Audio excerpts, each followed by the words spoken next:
Olá pessoal, Tony Rodrigues, Além da Notícia. Queria começar esse vídeo convidando você a se inscrever no nosso canal. A gente já passou dos 500 inscritos, o canal está com um pouco mais de um mês e meio de atividade constante, de atualização diária, e nós gostaríamos de chegar aos 1000 inscritos agora no mês de janeiro. E para isso eu gostaria de contar com você. Queria também que você marcasse lá no gostei, tá? Para que você não esqueça no final, porque se você esquecer, o YouTube ele vai deixar de mandar informações sobre as nossas atualizações constantes. Lembrando que a gente atualiza todo dia. Todos os dias nós temos atualização. Hoje eu queria contar, como sempre faço, uma história familiar. São muitas histórias, né? Tem muitas histórias, eu gosto muito de ler. E aqui no espaço Amália Souza, que é minha tia, uma das pessoas que muito me incentivou. Aliás, eu venho de uma família onde as pessoas elas praticaram, em relação a mim, um incentivo muito grande à leitura. A mãe pequena, Alzenira, Toinha, Narcisa, todos eles. Minha mãe, Dona Anaíde. Minha mãe gostava muito de música, também era um outro lado cultural que ela tinha, que é muito interessante. E aquilo sempre me deixava muito feliz, né? É o presente que eu mais gostava, livro e revista.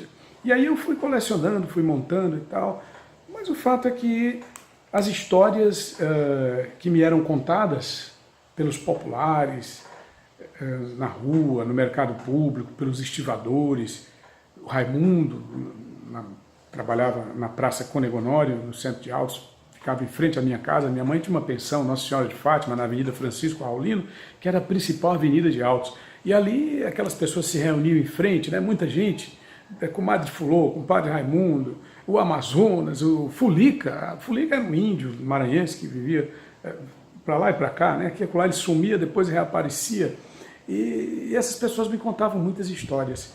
Mas o melhor contador de histórias, o mais marcante de todos eles, chamava-se Durval Higino de Souza.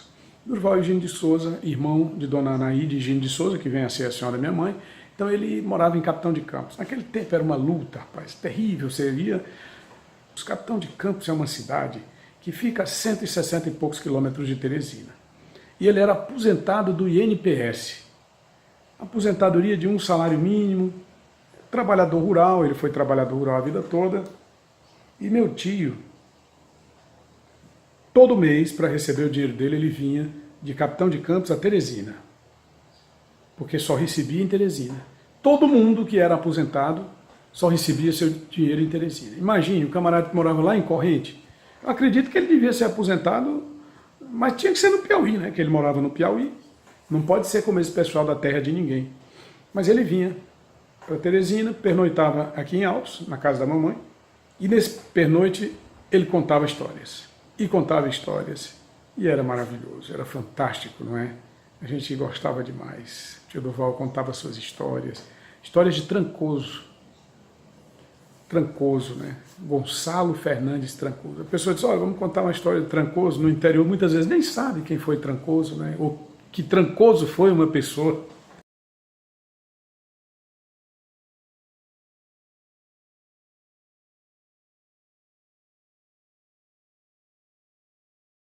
Gonçalo Fernandes Trancoso foi um contador de histórias português. Ele viveu em Lisboa, aí no começo mais ou menos aí, nasceu no começo do século XVI e morreu mais para o final do século XVI. Ele morreu provavelmente acometido por aquela peste, né? Teve aquela peste que ela afetou a Europa inteira. Pois bem, e as histórias de Trancoso eram histórias fantásticas, histórias de um universo assim imaginativo. Meu tio Durval provocava isso tudo. Então meu tio, ele tinha um grande amigo, vamos colocar aqui que o nome seja Vicente, né? Então Durval e Vicente eram muito amigos, passavam a mocidade inteira campeando gado, eles iam levar as tropas de animais com produtos da fazenda do meu avô, do pai da minha mãe, o seu Luiz Higino de Souza, para Campo Maior, de lá de Capitão de Campos, porque naquele tempo Capitão de Campos era um distrito, não era cidade ainda, passando por Cocal de Telha, que era terra de ciganos, na época, né, no começo do século XX, e voltando para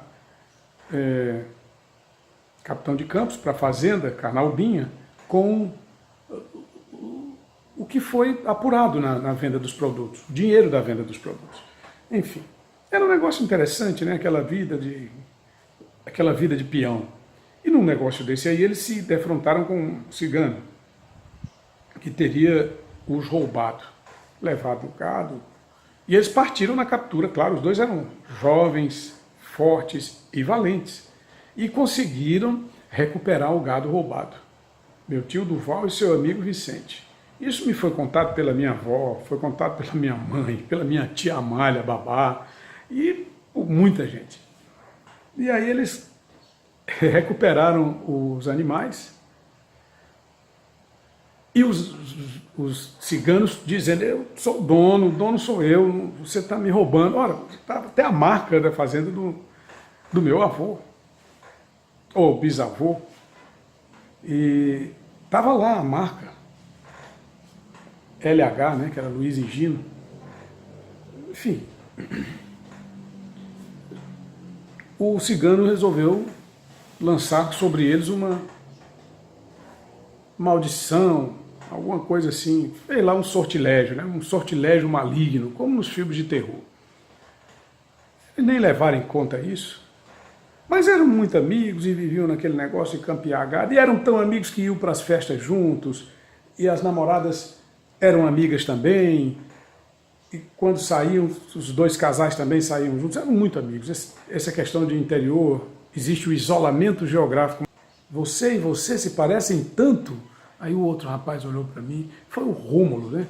Filho da Belinha, lá de Zé de Freitas. Ele me disse: sabe, tio, chama-se isolamento geográfico, a influência do isolamento geográfico sobre as pessoas.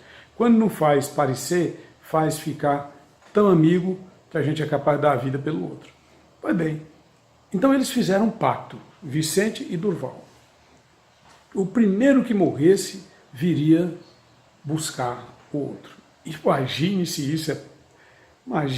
isso, é conversa, rapaz. O fato é que, algum tempo depois, ainda na juventude, muito jovem, o Vicente, ele veio a contrair uma febre, uma doença, não é? Uma coisa muito grave, uma doença incurável. E dessa doença ele veio a falecer algumas semanas depois. Meu tio foi direto, disse: olha, essa doença tem a ver com a maldição daquele cigano. Ele ficou com aquilo na cabeça, né? E também com o fato de que eles haviam feito um pacto. Mas, certa feita, estando em casa apenas, minha avó, Ana Maria da Conceição, era mulher negra, bastante jovem. Meu avô, que já era um cidadão idoso, Dona Ana já era sua segunda mulher, né? Ele já era casado em segundas núpcias, ele era um fazendeiro proveniente de Portugal e que sua primeira mulher havia falecido. Então ele casou de novo com essa senhora, Ana Maria da Conceição, que vem a ser a mãe de Dona Anaíde, minha mãe. E estavam também Dona Anália, irmã de minha mãe, que é minha avó. Dona Anaíde é minha mãe adotiva, ela é irmã de minha mãe, de minha avó Anália, que ela me pegou para criar pequena. Pois bem, então estava também Dona Amália, que é minha tia, estava ainda criança de colo, meu tio Durval. Essas pessoas estavam na casa quando surgiu uma grande ventania no terreiro da fazenda Carnaubinha. Um vento forte, aquele negócio e tal, e o nome Durval surgiu no meio da ventania. O nome Durval surgiu no meio da ventania, meu amigo, insistentemente. A lua, que estava clara no céu, foi encoberta por uma nuvem, sem que houvesse absolutamente possibilidade de chuva, porque eles me contaram que era um período de seca no sertão. Não houve jeito. E aquela ventania entrou de casa dentro e começou a puxar o tio Durval. Tio Durval e as mulheres desesperadas, as mulheres que eu digo que é mulher mesmo assim, de fé e força, só minha avó e minha mãe, Dona Anaí. Minha avó Ana Maria, né? Dona Anália, minha avó biológica, ela era uma meninota, né? Mas ela botou força também. Minha tia Amália, coitada, pequenininha, não botou força nenhuma. Aí o tio Durval, esse estava sendo puxado. Estava inerte, coitado. Desmaiado praticamente. Era um verdadeiro poltergeist de sertanejo, viu? Porque Capitão de Campos, sertão, região norte do estado do Piauí, poltergeist sertanejo. E aí a sorte foi que o tio Valdemar, de repente o tio Valdemar chegou. E aí agarrou-se ao tio Durval, juntamente com as mulheres da casa, e foi. E meu avô estava, mas coitado, já velho, não tinha condição nenhuma. Conseguiu salvar, segurar firme, né? E o poltergeist foi-se embora, o Vicente.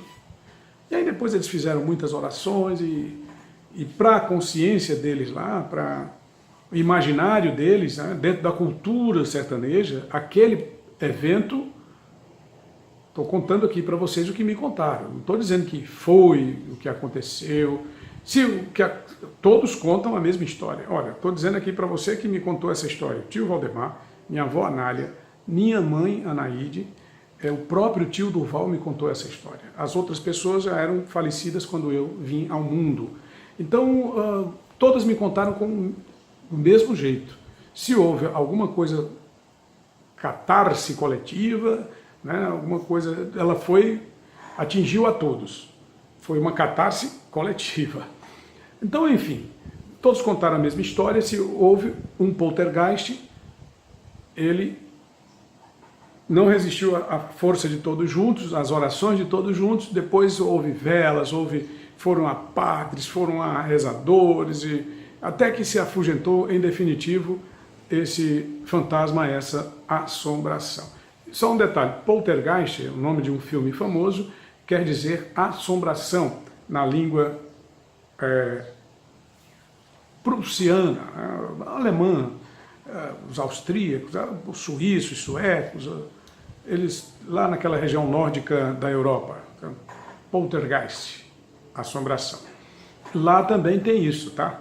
Na Europa, os poltergeists, as assombrações. Gonçalo Fernandes Trancoso, que era esse escritor europeu, ele se ocupou muito dessas histórias naquele século XVI, 60. Se você gostou, deixa lá, aqui embaixo. Gostei, é o like, tá? Se inscreva no canal, compartilhe com os seus amigos. Vamos chegar aos 1000 inscritos. Eu sei que é pouco, mas a gente chega lá. Para muita gente é pouco, né? Tem muita gente que acha que esse negócio de videozinho no YouTube,